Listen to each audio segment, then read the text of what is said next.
Hi all welcome back to my YouTube channel. ಇವತ್ತಿನ video ಇಷ್ಟ ಆದರೆ ಲೈಕ್ ಶೇರ್ ಕಮೆಂಟ್ ಮಾಡಿ. ಯಾರೆಲ್ಲ ಹೊಸ್ದಾಗಿ ನನ್ನ ಚಾನಲ್ ನೋಡ್ತಿದ್ದೀರಾ ಸಬ್ಸ್ಕ್ರೈಬ್ ಮಾಡಿಕೊಂಡು ಸಪೋರ್ಟ್ ಮಾಡಿ. ಸಿಂಪಲ್ಲಾಗಿ ಒಂದು ರಂಗೋಲಿ ಡಿಸೈನ್ನ ಹಾಕಿದ್ದೀನಿ.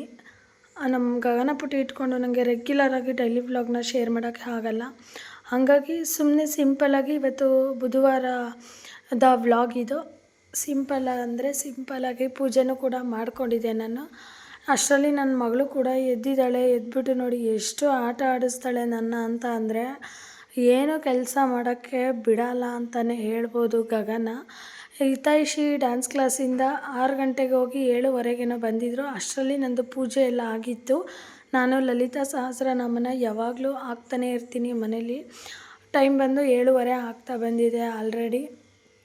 ಇವತ್ತು ನಾನು ವೆಂಕಟರಮಣ ಸ್ವಾಮಿದ ಹಾಕಿದ್ದು ಶ್ಲೋಕನ ಅಂತ ಹೇಳ್ಬೋದು. ನಾನು ಮತ್ತು ವೆಯ್ಟ್ ಲಾಸ್ ಮಾಡೋಕ್ಕೋಸ್ಕರ ಡೆಲಿವರಿ ಆದಮೇಲೆ ವೆಯ್ಟ್ ಲಾಸ್ ಮಾಡೋಕ್ಕೋಸ್ಕರ ನಾನು ಒಂದು ಡ್ರಿಂಕ್ನ ರೆಡಿ ಮಾಡ್ಕೊತೀನಿ. ಅಂದರೆ ಡೈಲಿ ಇದನ್ನು ಕುಡಿತಾ ಬಂದಿದ್ದೀನಿ. ಹಂಗಾಗಿ ನಾನು ಒಂದು 2 kg ಸಣ್ಣ ಆಗಿದ್ದೀನಿ ಅಂತಲೇ ಹೇಳ್ಬೋದು. ಒಂದು ಲೋಟ ಬಿಸಿನೀರಿಗೆ ನಾನು ಈ ಒಂದು ದೊಡ್ಡ ಚಿಕ್ಕದು ನಿಂಬೆಹಣ್ಣು, ಅಂದರೆ ನಾಟಿ ಊರಲ್ಲಿ ಸಿಗುತ್ತಲ್ಲ ನಿಂಬೆಹಣ್ಣು, ಅದನ್ನು ನಾನು ಹಾಕ್ಕೊಂಡಿದ್ದೀನಿ. ನೀವು ಇಲ್ಲಿ ಯಾವುದಾದ್ರೂ ಪರವಾಗಿಲ್ಲ, ನಾನು ಚಿಕ್ಕದಾಗಿರೋದ್ರಿಂದ 1 ಲೆಮನ್ನ ಹಾಕ್ಕೊಂಡಿದ್ದೀನಿ. ನೀವು ದೊಡ್ಡದಾದರೆ ಅರ್ಧ ನಿಂಬೆಹಣ್ಣು ಹಾಕ್ಕೊಂಡು ಅದಕ್ಕೆ 1 ಟೇಬಲ್ ಸ್ಪೂನಷ್ಟು ಜೇನುತುಪ್ಪನ ಹಾಕಿ ಚೆನ್ನಾಗಿ ಮಿಕ್ಸ್ ಮಾಡಿ ಸ್ವಲ್ಪ ಗಂಟ್ಲಿಗೆ ಚುರುಕು ಅನ್ನಬೇಕು, ಆ ಥರನೇ ಕುಡಿಬೇಕು. ಕುಡಿಯೋದ್ರಿಂದ ಏನಾಗುತ್ತೆ ಅಂತ ಅಂದರೆ ನಮಗೆ ಚೆನ್ನಾಗಿ ಅದು ಸೈಡ್ ಫ್ಯಾಟ್ ಇರುತ್ತಲ್ಲ ಎಲ್ಲ ನಿಜ ರಿಮೂವ್ ಮಾಡುತ್ತೆ. ನಾನು ಒಂದೊಂದು ದಿನ ಈ ಥರ ಕುಡಿತೀನಿ, ಇನ್ನೊಂದು ದಿನ ಬಾದಾಮಿ ಗೋಂದ್ ಅಂತ ಬರುತ್ತೆ ಅದನ್ನು ಕೂಡ ಹಾಕ್ಕೊಂಡು ಕುಡಿತೀನಿ, ಇನ್ನೊಂದು ದಿನ ಪೆಪ್ಪರ್ ಜ್ಯೂಸ್ ಮಾಡ್ಕೊಂಡು ಕುಡಿತೀನಿ. ಹಾಗಾಗಿ ನಾನು ಒಂದು 2 kg ಡೆಲಿವರಿ ಆದಮೇಲೆ 2 kg ಸಣ್ಣ ಆಗಿದ್ದೀನಿ.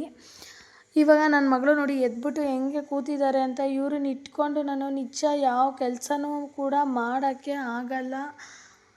ಅದರಲ್ಲೂ ಎಕ್ಸ್ಪೆಷಲಿ ಹಿತೈಷಿಯವರು ನನಗೆ ಜಾಸ್ತಿ ಕ್ವಾಟ್ಲೆ ಕೊಡೋಲ್ಲ. ಜಾಸ್ತಿ ಕ್ವಾಟ್ಲೆ ಕೊಡೋದು ಅಂದರೆ ನಿಮ್ಮ ಗಗನಪುಟ್ಟಿನೇ ನನಗೆ ಜಾಸ್ತಿ ಕ್ವಾಟ್ಲೆ ಕೊಡೋದು.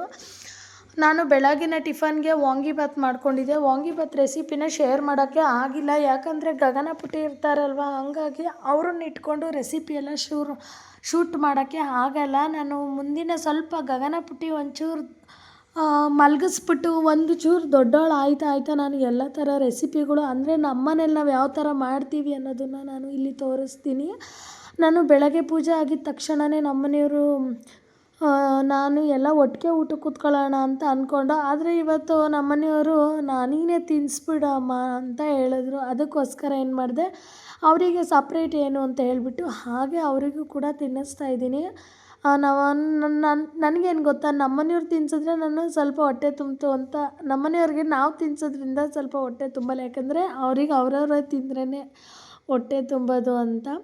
ಇಲ್ಲಿ ಅಮ್ಮ ಮನೆಗೆ ಬಂದಿದ್ದೀನಿ. ನಮ್ಮ ಅಮ್ಮನೂ ನೋಡಿ ಕೋಇನ್ಸಿಡೆನ್ಸ್ ಅಂತಲೇ ಹೇಳ್ಬೋದು. ಅಮ್ಮನೂ ಕೂಡ ವಾಂಗಿಬಾತೆ ಮಾಡಿದ್ದಾರೆ. ನಾನು ಗೊಜ್ಜು ಮಿಕ್ಸ್ ಮಾಡೋ ಅಂಥ ವಾಂಗಿಬಾತ್ ಮಾಡಿದ್ದೆ, ಆದರೆ ಮಮ್ಮಿ ಬಂದು ಡೈರೆಕ್ಟು ಕುಕ್ಕರ್ ವಾಂಗಿಬಾತೆ ಮಾಡಿಬಿಟ್ಟಿದ್ದಾರೆ.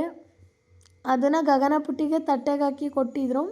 ಗಗನಪುಟ್ಟಿ ಅವ್ರು ನೋಡಿ ಹೆಂಗೆ ಅದನ್ನು ತಿನ್ನೋನೋ ಬೇಡವೋ, ಅಂದರೆ ನಾವು ಈ ಥರನೇ ಅವಳಿಗೆ ಮಾಡೋದು. ಅವಳಿಗೆ ಎಷ್ಟು ಹೊಟ್ಟೆ ತುಂಬಿಸುತ್ತೋ ಮನೇಲೆಲ್ಲ ಚೆಲ್ಲಿದ್ರೂ ಪರವಾಗಿಲ್ಲ ಅಂತ ನಾವು ಹೀಗೆ ತಟ್ಟೆಗೆ ಹಾಕಿ ಕೊಡೋದು. ಗಗನಂಗೆ ಈಗ 1 ವರ್ಷದ ಮೇಲೆ 1 ತಿಂಗಳು. ಕೆಲವರೆಲ್ಲ ಕೇಳ್ತಾ ಇರ್ತೀರ ನನಗೆ ಇನ್ಸ್ಟಾದಲ್ಲಿ ಫೇಸ್ಬುಕ್ಕಲ್ಲೆಲ್ಲ DM ಮಾಡಿ, ಪಾಪುಗೆ ಏನು ಊಟ ತಿನ್ನಿಸ್ತೀರಾ, ಹೇಗೆ ತಿನ್ನಿಸ್ತೀರಾ ಅಂತ ಎಲ್ಲ. ನೋಡಿ ನಾನು ಹಿಂಗೆ ಮಾಡೋದು, ಸ್ವಲ್ಪ ಜಾಸ್ತಿನೇ ಹಾಕಿ ಬಿಟ್ಬಿಡ್ತೀನಿ. ಅವಳಿಗೆ ಎಷ್ಟು ಬೇಕೋ ಅಷ್ಟನ್ನು ತಿಂದು ಮಿಕ್ಕಿರೋದೆಲ್ಲ ಕೆಳಗಡೆ ಚೆಲ್ಲಿರ್ತಾಳಲ್ಲ ಅದನ್ನೆಲ್ಲ ತೊಗೊಂಡೋಗಿ ನಾನು ಕಾಗೆಗೆ ಹಾಕ್ತೀನಿ. ಯಾವುದೂ ಕೂಡ ವೇಸ್ಟ್ ಮಾಡಲ್ಲ. ಅದಕ್ಕೋಸ್ಕರ ಇದೊಂದು ಕ್ಲಿಪ್ಪಿಂಗ್ನು ಕೂಡ ನಾನು ಇದರಲ್ಲೇ ಆ್ಯಡ್ ಮಾಡಿದ್ದೀನಿ. ಮತ್ತು ಇದೆಲ್ಲ ತಿಂದಾದ್ಮೇಲೆ ನಮ್ಮ ಅಮ್ಮಂದು ಕರಿಮಣಿ ಕಿತ್ತೋಗ್ಬಿಟ್ಟಿತ್ತು. ನಮ್ಮಮ್ಮ ಅದನ್ನು ಕೂಡ ಕರಿಮಣಿನ ಪೋಣಿಸ್ಕೊಡವ ಅಂತ ಹೇಳಿದರು. ಹಂಗಾಗಿ ಕರಿಮಣಿನೂ ಕೂಡ ಇವಾಗ ನಾನು ಪೋಣಿಸ್ತಾ ಇದ್ದೀನಿ. ಕರಿಮಣಿ ಎಲ್ಲ ಪೋಣಿಸಿದ ಆದಮೇಲೆ ಹೇಗೆ ಬರುತ್ತೆ ಅಂತ ಕೂಡ ನಾನು ಆ ಕ್ಲಿಪ್ಪಿಂಗ್ನು ನಿಮಗೆ ತೋರಿಸ್ತೀನಿ. ನಮ್ಮ ಮನೆಯವ್ರು ನೋಡಿ ಪಾಪ ಮಲ್ಕೊಂಬಿಟ್ಟಿದ್ದಾರೆ, ಹುಷಾರಿಲ್ಲ, ಕೆಲ್ಸಕ್ಕೆ ಹೋಗ್ತಾನೇ ಇದ್ದರು. ಆದ್ರೂ ಈ ರಜಾ ಹಾಕೋತೀನಿ ಅಂತ ಹೇಳಿ ಒಂದಿನ ರಜಾ ಹಾಕೋಬೋದು. ಈ ಮಿಡಲ್ ಫ್ಯಾಮಿಲಿಯವರು ಹೆಂಗಪ್ಪ ಅಂತಂದರೆ, ಒಂದಿನ ಕೆಲ್ಸಕ್ಕೆ ಹೋಗಿಲ್ಲ ಅಂತ ಅಂದ್ರೂ ನಮಗೆ ತುಂಬಾ ಕಮಿಟ್ಮೆಂಟ್ ಇರುತ್ತೆ. ಬೇರೆಯವ್ರದ್ದು ಹೆಂಗೋ ಏನೋ ಗೊತ್ತಿಲ್ಲ, ಬಟ್ ನಮ್ಮನೇಲಿ ರಿಯಲ್ ಫ್ಯಾಕ್ಟ್ ಅಂದರೆ ಇದೆ ಅಂತಲೇ ಹೇಳ್ಬೋದು. ನಮ್ಮನೇಲಿ ನಾವು ಒಂದಿನ ಕೆಲ್ಸಕ್ಕೆ ಹೋಗಿಲ್ಲ ಅಂದ್ರೂ ತುಂಬಾ ಪ್ರಾಬ್ಲಮ್ ಆಗುತ್ತೆ. ನಮ್ಮ ಮನೆಯವರು ಹುಷಾರಿಲ್ಲ ಅಂತ ಹೇಳಿ 1 ವಾರದಿಂದ ಹಾಗೆ ಕಂಟ್ರೋಲ್ ಮಾಡಿಕೊಂಡೇ ಬಂದಿದ್ದರು, ಬಟ್ ಆಗಲಿಲ್ಲ. ಫೈನಲಿ ನಾನು ಆಗಲ್ಲ, ಹುಷಾರಿಲ್ಲ, ನಾನು ಹೋಗೋದೇ ಇಲ್ಲ ಅಂತ ಹೇಳಿ ಟ್ಯಾಬ್ಲೆಟ್ ತೊಗೊಂಡು ಮಲ್ಕೊಂಡ್ರು. ನಾವು ಹಾಗಾಗಿ ಏನು ಫೋರ್ಸ್ಫುಲ್ ಮಾಡಿಲ್ಲ, ಯಾಕಂದರೆ ಇರೋದ್ರಲ್ಲಿ ಅಡ್ಜಸ್ಟ್ ಮಾಡ್ಕೊಬೇಕು. ಈಗ ದುಡಿಯೋದು ಒಂದು ಕೈ, ತಿನ್ನೋದು 10 ಕೈ ಅಂತ ನಮ್ಮ ಮನೇಲಿ. ಯಾಕಂದರೆ ನಾವು 4 ಜನ, ನಮ್ಮ ಅತ್ತೆ, ನಮ್ಮ 2 ಮಕ್ಕಳು, ನಾನು, ನಮ್ಮ ಮಾವ ಈಗ ರೀಸೆಂಟಾಗಿ ಡೆತ್ ಆಗಿದ್ದಲ್ವ. ಹಾಗಾಗಿ ನಾನು ನಮ್ಮ ಮನೆಯವ್ರು ಒಬ್ಬರೇ ದುಡಿಯೋಕೆ ಹೋಗ್ತಾ ಇರೋದು. ಸದ್ಯದ ಪರಿಸ್ಥಿತಿಲಿ ನಾನು ಕೆಲ್ಸಕ್ಕೆ ಹೋಗೋ ಮಟ್ಟದಲ್ಲಿ ಇಲ್ಲ. ಹಂಗಾಗಿ ನಮ್ಮ ಮನೆಯವ್ರು ತರೋ ಅಂಥ ಸಂಬಳದಲ್ಲೇ ಫುಲ್ಲು ಮನೆ ಮೇಂಟೈನು ಮಾಡಬೇಕಾಗಿದೆ. ತುಂಬ ಕಮಿಟ್ಮೆಂಟ್ಗಳು ಕೂಡ ಇದೆ ನನಗೆ ಇಲ್ಲಿ. ನನ್ನ ಮಗಳು ನೋಡಿ ನಮ್ಮ ಅಮ್ಮನ ಜೊತೆ ಹೇಗೆ ಆಟ ಆಡ್ತಾಳೆ ಅಂತ. ದೂರಿ ಆ ಕ್ಲಿಪ್ಪಿಂಗ್ನು ಕೂಡ ನಾನು ಇಲ್ಲಿ ದೂರಿ ಗಗನ ದೂರಿ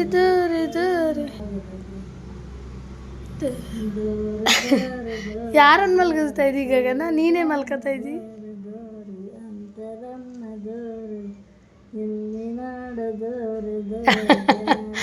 ಗಗನ ದೂರಿ, ನಿಮ್ಮ ಅಜ್ಜಿ ಹಿಂಗೆ ಆಡಿ ಆಡಿ ಮಲಗಿಸುತ್ತೆ ಗಗನ. ದೂರಿ ಪಚ್ಚತ್ತೀರಾ?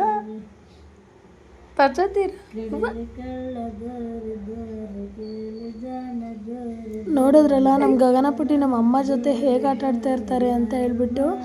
ನೋಡಿ, ಇದು ಫೈನಲಿ ನಮ್ಮಮ್ಮನ ತಾಳಿ ಸರ. ಇದು ಗುಂಡು ಹಾಕಿ ನಮ್ಮಮ್ಮಂಗೆ ಮಾಂಗಲ್ಯ ಚೇಂಜ್ ಮಾಡಿಸ್ಕೊಂಡ್ರೆ ನಮ್ಮ ಮಮ್ಮಿ ಬೇಡ ಅಂತ ಕರಿಮಣಿನೇ ಹಾಕ್ಕೊಂಡಿದ್ದಾರೆ. ಇದಾಗಿತ್ತು ಇವತ್ತಿನ ವ್ಲಾಗ್. Thank you.